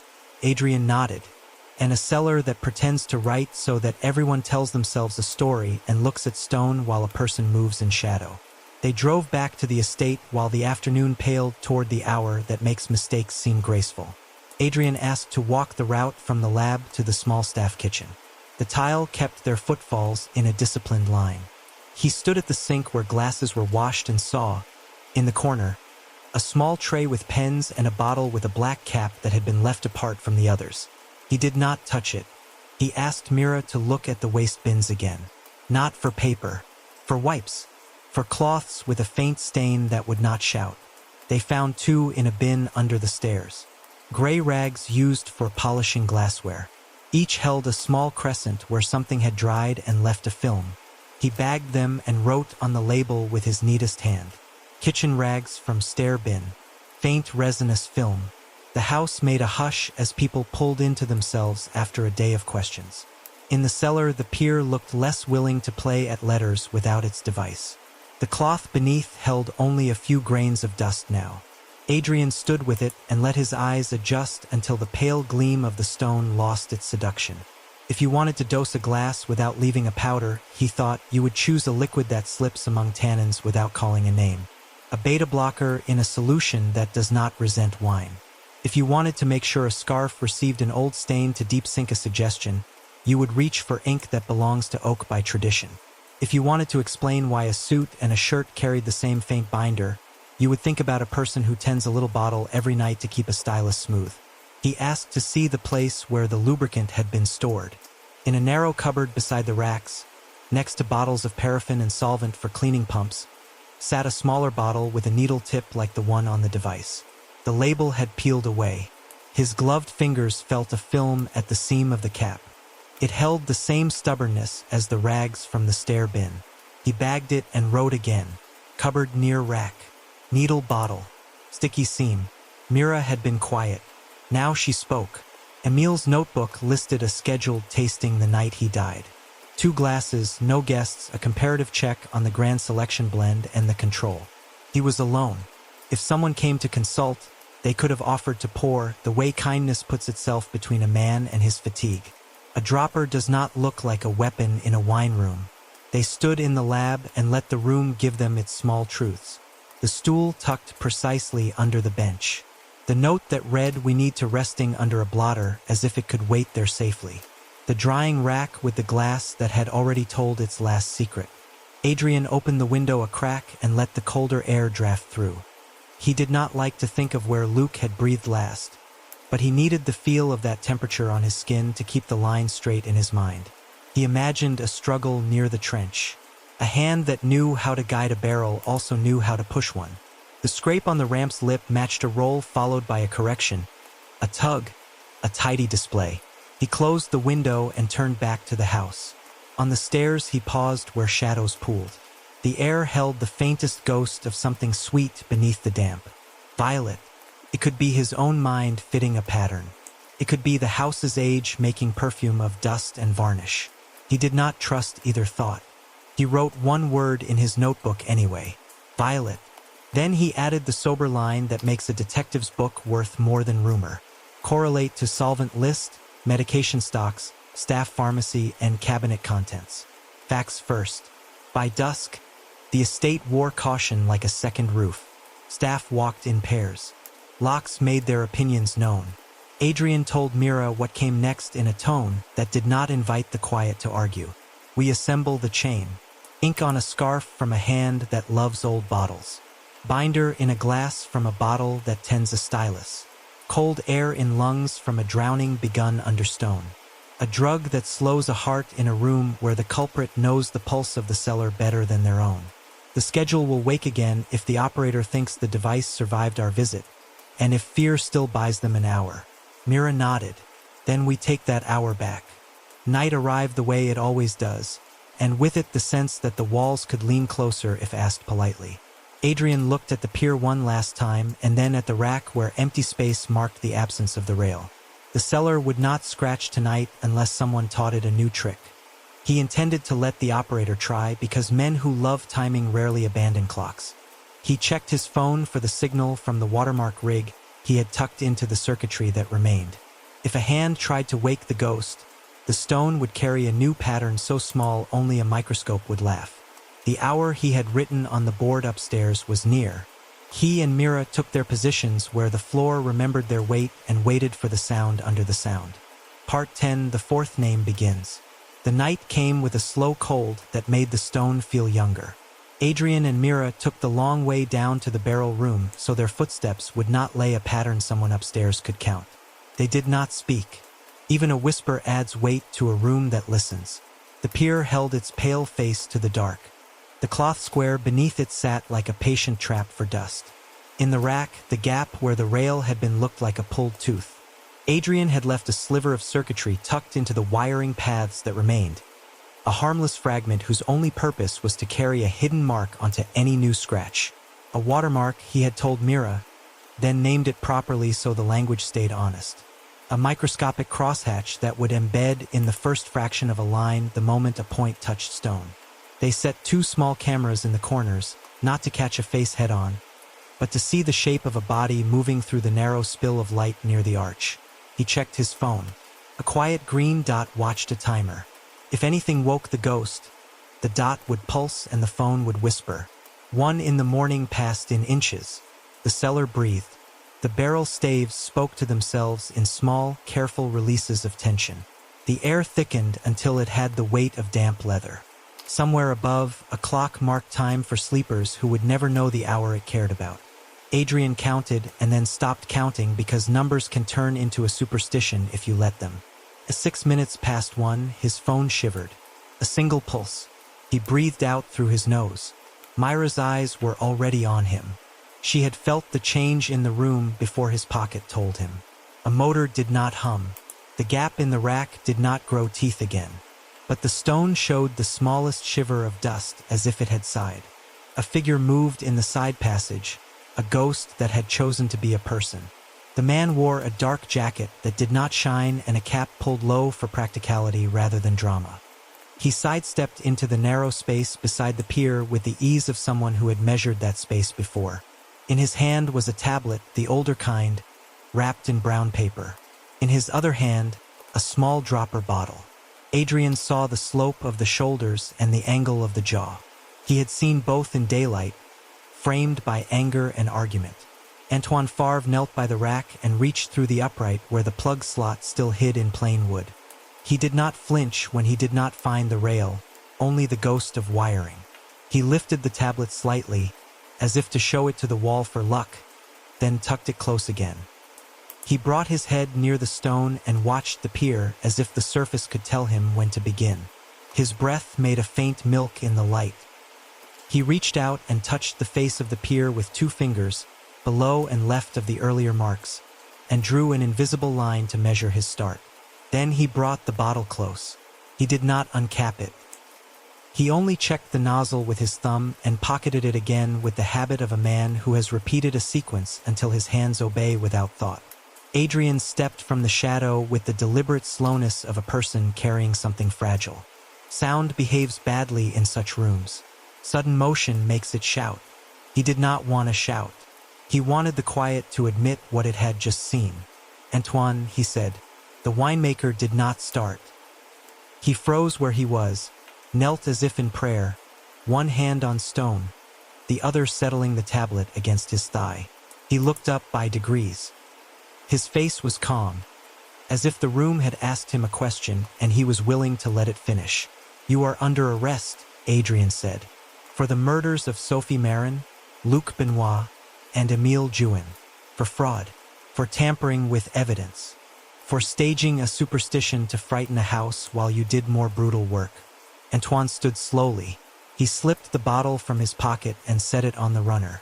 He leaned the tablet against the rack as if it were just another heavy thing in a place that owned many.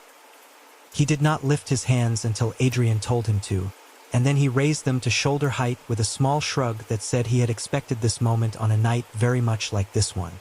Mira cuffed him with care because the room would punish clatter. Adrien picked up the bottle with gloved fingers.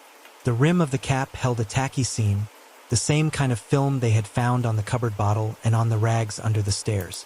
The tablet, when Mira woke it, did not demand a password. The thumbprint had been set. Someone had decided ease mattered more than theater. The file on the screen was labeled line long down, a simple pattern, the first stroke of an H. Adrien guided Antoine to the tasting room upstairs where the air had room to hear words. He set him in a chair at the far end of the table where the light fell without kindness. He placed the bottle and the tablet on the table midway between them, objects that knew which side of the wood they belonged to. Mira stood near the door with her pen and a patience that made tedium into a weapon. Antoine did not wait for questions. He spoke like a man who had rehearsed his lines alone and now needed to hear them in a room. "I did not begin with murder," he said. "I began with a lie. I poured outside wine into barrels I had loved since they were delivered. I told myself the label would survive if I did not stand in its way. Then Sophie threatened to pull buyers. She would have killed the house to save her name for being honest. I told myself she had chosen theater. I chose a blade." He swallowed once and continued. "Luc knew about the rail. He laughed as men laugh when they believe they are only cooking a prank. He came to me in the bay and told me the chains would hold any rumor we could make. We argued. He took a step and I took a step, and then he was in the trench and I guided a barrel because that is what I know how to do. He drowned in air that belonged to work, not to death. There is no forgiveness for that." He closed his eyes. Émile was young and too clean to be real. He had peaks on his paper and patience in his tone, and for a week I tried to convince him we could ride this horse back to the barn and wash it and start again. He said no. So I poured him a glass and I added a drop of calm where wine would not mind the taste. He stopped gently. I told myself I was being kind to him and to the house. "You can hear the lie even now, detective. I can hear it with you." Adrien did not thank him for speech. He asked what needed to be asked. The device, the schedules, the tablet in the ceiling. "I used Claire's login," Antoine said. "She is careless with words and passwords, and I am careful with machines because winemaking is a long conversation with small devices.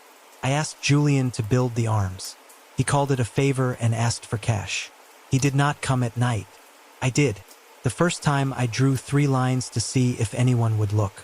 The second time I drew a letter I told myself could be taken for anything. The third time I drew a shape that my mind knew as an initial before my hand finished it. I told myself it was coincidence that the first letter matched a name I was already angry at. The things you tell yourself when you are tired and have already decided." Adrien asked about the tails in the scratches, the extra curls. Antoine frowned. "I thought the stone was playing along, that sometimes a curve appeared where I had not asked for it. You will tell me I am talking like a priest. You will be right," Adrien pressed. "The tails are tannin sweat from warm barrels wicking into cracks. A capillary trick.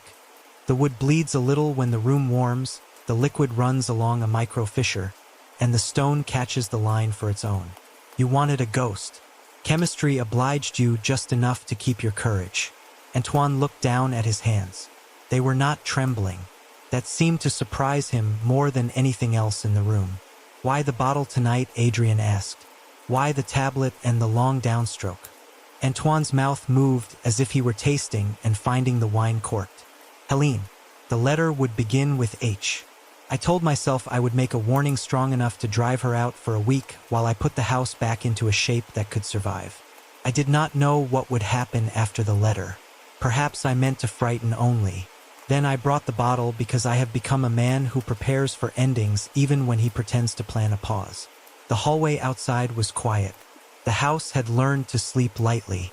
Mira bagged the bottle and the tablet. Adrien read Antoine's words back to him in a slow, steady tone until each matched what had been said. He wrote, and he did not glance up at Helene, who stood beyond the doorway with her face a careful plane. When he finished, he read the final paragraph twice. "You understand your rights," he said. "You have given this statement without being forced. You may hold your words until you have counsel. You chose not to." Antoine nodded. "I chose not to." Adrien signaled the uniform at the door. The cuffs clicked.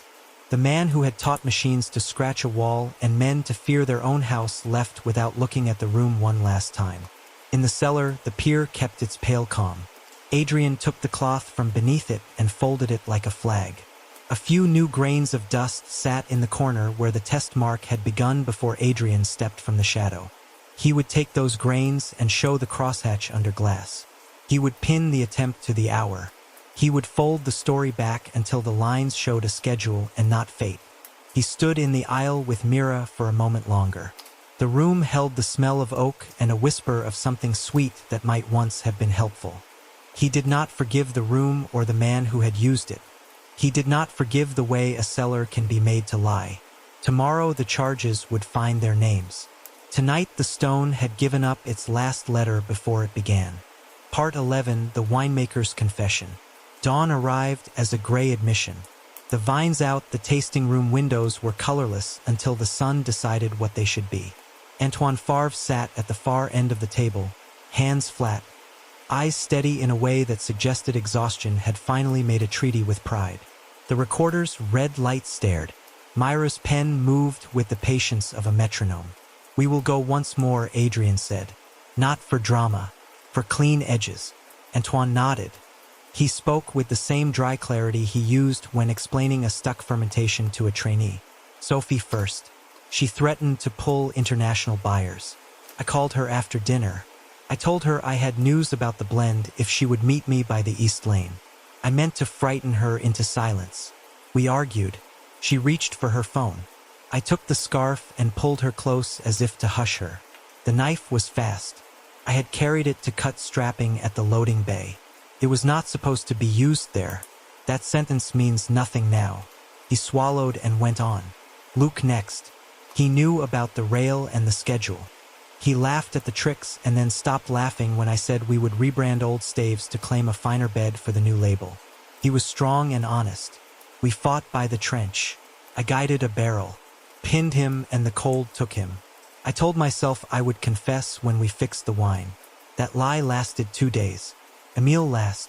He had the chromatograms and the words outside wine. I put a drop of beta blocker in a small solution that does not taste like medicine when it swims in tannin. I masked it with wine and that little binder we keep for inks so it would hold to the glass and not leave a dust on the lip. He died without fear because he did not expect death. I was merciful only in my imagination. Adrien let the words settle until the room stopped trying to arrange itself around them. "Tell me how you woke the wall," he said. Antoine described the ceiling void, the wrap tablet, the cheap camera in the rack. He had rehearsed his timing on a night when fog thickened the air and made small sounds smaller. He set schedules at 1:13, 1:14, 2:03, numbers chosen because he had once woken at those hours to adjust a tank jacket and liked the discipline they imposed. He showed the device lines and arcs and made it draw on stone and on oak. Then he returned the next day and let the staff find a message that was not a message at all. "I used Clara's account because it was easy," he said. "She shares her logins the way other people share cigarettes. She did not know what I took. She knew only the story she wanted buyers to hear about a cellar that whispers." "You built none of it from scratch," Adrien said. "Julien built the rail and the carriage." He sold me motors and the finned controller. He did not come at night. He believed we would scare Helene into paying honest invoices on time. He is guilty of cowardice and of liking cash more than questions. I am guilty of murder. You believed the scratches sometimes finished themselves, Adrien said. For a moment Antoine smiled, the small foolish smile of a man who remembers when superstition felt like help. The tales were not ghosts, Adrien said. Warm barrels sweat tannin into a crack in stone. The liquid wicks along a line and dries to a darker curl. Your mind asked for fate and physics gave you a flourish. Antoine's eyes closed briefly. I wanted the cellar to agree with me. I wanted anything to agree. Mira slid a clear bag onto the table. The beta blocker had a label now. The liquid in the dropper bottle had been matched to vials in the lab cabinet. A supply shipment to the estate's infirmary 3 months earlier had included the drug in sample ampoules for a visiting relative with a heart condition. One ampoule was missing. The binder in the nozzle seam matched the gum arabic from the stylus bottle by ratio and impurity. We have your bottle, she said. We have your schedule, and the watermark in the last breath of dust downstairs has our mark baked in. We have fibers from Sophie's scarf with oak gall ink and gum. We have Luke's lungs telling us where the air was when it last entered him. We have Emil's blood asking for a pulse it could not keep. Antoine did not argue. He pushed his chair back with a small scrape that did not belong to theater. I would like to see Helene, he said. Helene entered as if the room were a church and the pews had been moved. She stood at the far end of the table and held the back of a chair that was not between them. Her voice was the voice of a person who has learned they still own a house but not the past that fits the rooms. We will tell the truth, she said. To the buyers, to the bank, to the court. There will be no new label. There will be no theater in my cellar again. Antoine looked at her with a tenderness that made the air sharp. It was never your theater, he said. It was mine. She did not cry. She left without touching the table. Adrien signed the statement and asked Antoine to sign below his own neat lines. The winemaker took the pen as if it were a glass and wrote his name without flourish. When the cuffs closed again, he did not struggle. The quiet that followed felt like a cellar between harvests, when nothing moves and everything waits to be forgiven by time alone. Downstairs, Adrien and Mira did the work that seems dull until you remember how cases rot without it. They walked the route a body would take from the lab to the staff kitchen and noted every place a hand would steady itself on a rail. They lifted prints and found several that would help and many that would not. They swabbed the pier one last time and saw the faint crosshatch from the watermark under the microscope upstairs, the tiny lattice that tied the attempt to the hour they had written on the board. They logged the device's parts into evidence, each screw in its own pocket, each cable tied to the tag that named it. Adrien wrote the charges on a clean sheet so he would hear the words in his own head before a prosecutor gave them a sharper suit. Antoine Favre, 3 counts of murder, fraud, tampering with evidence, staging events to intimidate and distract. Julian Prado, conspiracy, illegal installation of a device intended to simulate criminal intimidation. Helene Darzak, label fraud, referral with cooperation noted. Clara Narek, false filings related to narrative claims, to be weighed against cooperation and her distance from the knights themselves. He read them once, then again. He added the phrase subject to prosecutorial discretion because the law insists on that humility even when the room feels sure. Mira returned from the courtyard with the wind in her hair and a small, tired smile. Dr. Lemoyne confirmed the drug profile, she said. The bottle on the table matches the residue in Emil's glass, and the binder pattern matches the stylus feed. The scarf test gives oak gall ink down to its iron trace. The trench water matches Luke's last lung breath. It is all one chain. Adrien looked at the pier. The newest line was a rumor of a stroke that had not been allowed to grow. He felt no triumph. He felt the relief of a muscle unclenching after too many hours. We separate the lies now, he said. The cellar did not write. A machine did. The cellar did not kill. A man did. The label did not grow from the vineyard. It grew from panic. The fear belonged to people. The stone only held their scratches. He walked the aisle slowly, touching nothing, letting the barrels speak in their little groans. He remembered Emil's neat scripts pinned above the sink, Sophie's scarf with its moons, Luke's large, careful hands on a hoop. He wrote their names again in his notebook because names vanish unless you give them letters to sit in. "We will seal this room until the court is done with it," he said.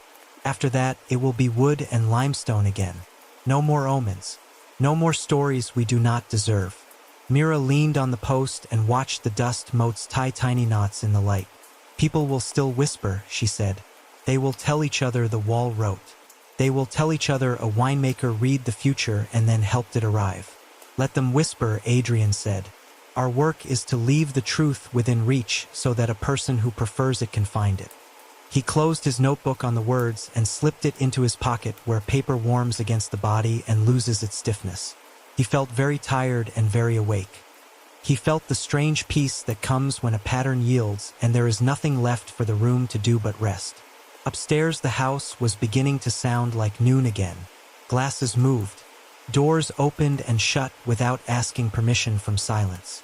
In accounts, someone stacked files in new piles. In the library, a portrait looked brave without being helpful. Adrien stood at the threshold to the stairs and looked down into the cooling dark. The pier waited. The wall would hold whatever the next season asked it to. He could live with that. "Prepare the charging package," he said. "Then we seal the cellar." Final part scratches in the barrel room.